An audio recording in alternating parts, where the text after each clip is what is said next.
Alex Hormozi recently did 100 million book launch.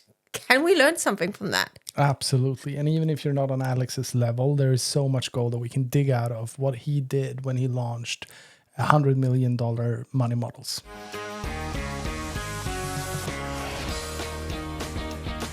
So in today's episode, we're going to break down the Zoom webinar, which it was a huge sales event where Alex Hormozi did his presentation and did a Guinness World of Records. And he also had 130,000 people in the room, and he made more than 100 million in sales. But we're going to break it down to what can we use as coaches when we are doing our sales events, because... Yeah, and first of all, like we said in the intro, if you are not at Alex Hormozi's level, then you shouldn't try to attend what he did. But we can break down the principles, the rules, the things that he did and put together that made it work and work for him in his business. I'm curious because we've been watching this. It's a long video. It's a 7-hour event. But quite frankly, the sales process is in the first 2.5 hours. But I'm curious to hear your first reaction on watching this presentation. What did you take away? I'm going to fall asleep 15 times before I've seen this. That was my first initial reaction. Because it was to some sense, and this is brilliant for the sales part of it as well. In order to get it, you need to actively pay attention because it's a lot of information and it's a really, really boring presentation. But it means that when you're paying attention, you're collecting more of the data, more of the information, and more of the stuff. So my initial reaction was, I'm going to fall asleep. My second reaction was, this is really ugly presentation. My third reaction was that, this is super cool. That's funny. I had kind of the opposite. Oh, really? So you thought, oh, this is kind of cool, and then it went downhill? No. I got caught up immediately because you can watch the presentation or you can watch the presentation. I've seen it a couple of times now. The first time I saw it, just listen, not focusing on presentation skills, speaker skills, and the psychology of selling. I did not look for that. I just watched it. And you get caught like that. And there's a lot of tricks in that, why that happens. And I thought that was amazing, brilliant. I like that. The other thing is when you start looking into it, it is so well done. It is crazy good. That's why it's so interesting to do this. Yeah, so I agree with you. I didn't watch it for the entertainment at all. Didn't really care of what he said, but how he said it and how he built it up. So that might be the reason, I don't know. He doesn't need to sell me anything. If he has an offer that suits us or suits me, I don't need him to speak about it. I know I'm going to buy it. But up until now, that hasn't been of interest to us. Actually, we did apply once, but he doesn't take in clients in Europe at that time. I don't know if he opened up for that, but he didn't. Yeah, you're actually right. I forgot about that. You get a notice immediately after filling out the papers that, no, we don't take any clients outside of the US. Yeah. And this was a year ago or 2 years ago, something like that. No, so what made you think immediately, coaches need to see this? Knowing the inside of what he is doing and the knowledge that he possesses and the stuff that he teaches, and that it's so similar to what we stand for, not what we do, but what we stand for. I think there is a lot of gold to collect. But rather than seeing the book launch, my intention with this episode is so that you don't need to watch the book launch, but you get what you need as a coach anyway. Because I don't think that you need to watch it for the sake of consuming his stuff, but you need to understand what he did that is so freaking powerful, effective, and successfully delivered. Yeah. And that's all based on principles. That's all based on both psychological factors, but also tactical sales. Yeah. And I want to go through that. So rather than say, why should they see this? All coaches needs to watch this episode. That's my intention. If they do sales event. Well, even if they don't, you should in the future. So even if you're not doing a sales event right now, you should get to a point, if you're serious about your business, to start running events. So I think there's some of the things first of all, when coaches are doing sales event, because this was a sales event, no doubt about it. If you watched it, I don't think anyone missed that. No, that is literally 7 hours of sales pitch. And good insight. It should be felt as a sales event. Because this is exactly what we wanted to go into now. The problem for coaches when they do sales events. Yeah. And that is understanding the difference between when is it a sales event and a delivery event. It's so clear to see that Alex is a salesperson. He's a marketer. All of him is a marketer. But most coaches go on stage because they are coaches. They come with the identity of coaching. They love giving the insights and the teachings. And even though I believe that most people if you ask them if they thought this was a valuable event, I believe most people will actually say yes, because the way he's selling it feels like value when he's selling, but it's also selling in a valuable way. So it mixes it up. And I think the biggest mistake a lot of people are doing is they love teaching and giving away stuff and training. So teach. And then in the end, it's like this, now I need to sell as well. I don't like this. Yeah. And then they put in a small pitch somewhere and hope no one will call, buy my program, bye. hope that no one will hate them afterwards. Yeah. If you feel like that, I think you actually need to go back and watch freaking 7 hours of pitch. Because that's like, okay, not the first 25, 26 minutes is not pitching, it's just building up. But from that time in, you have like 6.5 hours of just sales. The first 30 minutes or the first 20 minutes was all about preparing to be able to do that to an audience. We're going to dive into it. Yeah. But the thing that is remarkable, that I love, that I really got from this, is that he built it into an opportunity, or got permission to pitch, or permission to sell, permission to show his stuff. I mean, it's a book launch, so what could you expect to begin with? But we still need to do that psychological kind of journey. We're going to look into that. So when he got that approval of the audience, the next thing that he did was that he started his pitch, and then he made it better and better and better and better for everyone that was attending in the audience live. And that was super, super interesting. I'm not going to give away too much of it, because then we don't need to do an episode. I really want to dive into the details of it that made that possible. But I think that was the best part, because the longer through the pitch you stayed, the more excited you got. Yeah. And the more exciting it got for you as a participant. There was one thing more I want to just overall, because I had a chat with a group of our top 1% clients today, and they all sell from stage. They all do events. And one of the things that the first one that was commented on is how he sticks to his script. Yeah. Because you mentioned it before, his script, he's using a stage where you can see him on stage with a lot of small pictures of everyone, participants in the background.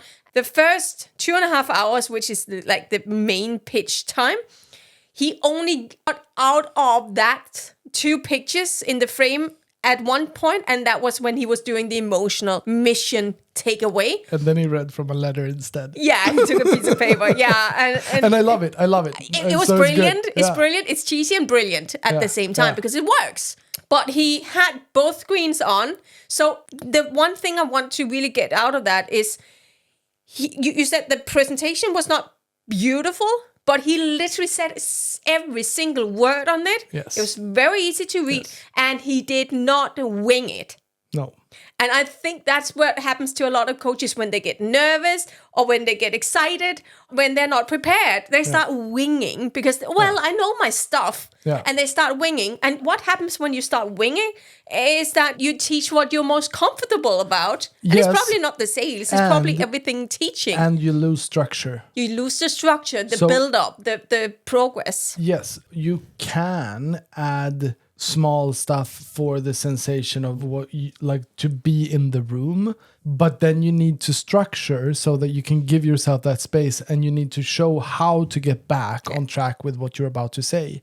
And the most dangerous threat with winging it is not necessarily that you are losing your time, because you are. If you have 90 minutes and those 90 minutes are going to be delivered, and somewhere in between there's going to be a pitch, you might drag it out so that the pitch ends up outside of the schedule. That's not the worst part. And half of the room is out. And that's not the worst part. The worst part is that if you are winging it, the likelihood of you losing the audience on the way is very, very big if you aren't very, very experienced. Yeah. And so even if you pitch, even if it doesn't take too longer time, then you've lost the structure that builds the momentum that is needed in order for people to be open and receivable, or open and able to receive the gift that you're about to give. Yeah. And I would even say, because he had a split screen, so you have him and the PowerPoint. Most people are doing presentations where they can't have both themselves, split screen themselves and the PowerPoint, and choose to have a PowerPoint. And that means death by PowerPoint. Oh, yeah. Because you'll just be looking at the freaking PowerPoint all the time. What works for him is that, first of all, he's a big name. Everyone knows who he is, and everyone has been, like, the excitement and the marketing leading up to the event has been massive. And that is one thing, but you also see him on the screen all of the time. So you can still connect with him. So don't try to do it Alex style, but I didn't have the system, so I just do a PowerPoint, because your audience is dead. Yeah. You need to be Alex to pull that off. And if you're not, don't do it. Don't try.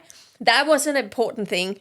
He's not winging it. He's staying to his script. Yeah. You see that this is not something he literally prepared this for 18 months. He practiced and practiced and practiced. He doesn't take it lightly. And neither should you when you're doing something serious in your business. And this is a big thing. Should we try and break it down? Yeah, I think so. Well, let's break it down, because there is different parts of the event that we can go through. Also, I want you to know that if you look below this video in YouTube, we put a link where we mapped out a complete breakdown of it, so you can go and find it down there. You'll even get my notes on it and where it happens and what are the speaking structures he's using, techniques, and all of these things. So you can go and it's a no-brainer. map it out. If you're listening to this outside of YouTube, go to YouTube, get it. If you're listening on YouTube, pause this video now, go download it, look at it for 5-10 seconds, understand how it's structured, and then continue listening to this episode after you've done that. It's going to save you a lot of time, but it's more importantly going to make you a lot of money. Yeah. So step number 1, when he's starting up, it's a big open. It's incredible fast in the beginning, the opening process. It's just a few minutes. Yeah. And what does he specifically do in the first few minutes? It's client results and presenting the Guinness World Records representatives. So he is just setting the scene with, why should you listen? Why should you listen? He puts up the agenda. There's 4 things you're going to get out of today. We're going to go through today. That's what he's going into. So the agenda. He is also, from the beginning, letting people know, who is this for? Yeah, and who's this not for? Who's this for? But what's really interesting, I love this part, because I think it was so clever, because he comes back to it later on, because the presentation is built up into, first step is presentation for one group, and then he does a change of scene. This is not what you would do not when you're a coach normally, but he does a change of scene and change to the other avatar, the presentation, because there's 2 avatars. He has 130,000 people in the room. And his avatar, what's really important when you look at an event like this, and I think the biggest mistake we can do is, what is it that Alex is doing, and trying to copy paste what Alex is doing. We need to understand why he's doing as he's doing. Yeah. And the biggest thing we need to understand is, what is it Alex is doing, and who's his avatar, and what is it he really sells. Because who's he speaking to? Yeah, he's not a book salesperson. Where he's making his money is that acquisition.com, his business, they go in and they become business owners in big businesses. So they are not working with the small coaches. They're working with those coaches who come. It's a big business. Business owners at all. Business owners at all, bigger business owners. He wants to make this relevant to the audience. So he says this is for business owners in all of these industries. And he mentions a lot of industries. He also there's 4 things you can sell. You can sell systems, services, products. He literally mentions all 4 things you can sell as a business owner. Yeah. So that means everyone in the room, but then he's also going into really calling them out. There's 2 types of people in the room, and this is the brilliant thing, and he starts with it. He's literally telling you what he's doing all of the time, because first he calls out, there's the ones who are up and coming entrepreneurs. For you who are just here to get started and get going, and literally the newbies, for you who are here, and he gives in the agenda from the beginning a big, bold promise. I promise you that I will give you something for free that is going to be highly valuable. I'm going to give it away for free. I'm not going to give you what it is yet, but stay and you'll get it. So he's building up the cliffhanger. You need to stay. He's getting people to stay in the room and know there's something big coming. He's using a lot of scarcity, urgency techniques in order for people to say, okay, there's something just at this event. You need to stay at this event. You can only get it at this event. It's highly valuable. I think we can already right now establish that what he's giving away is because they are not his audience. This is something he's giving away because they're not the audience, and hopefully at some point they will be. So I'm going to pause it and we can get back to it.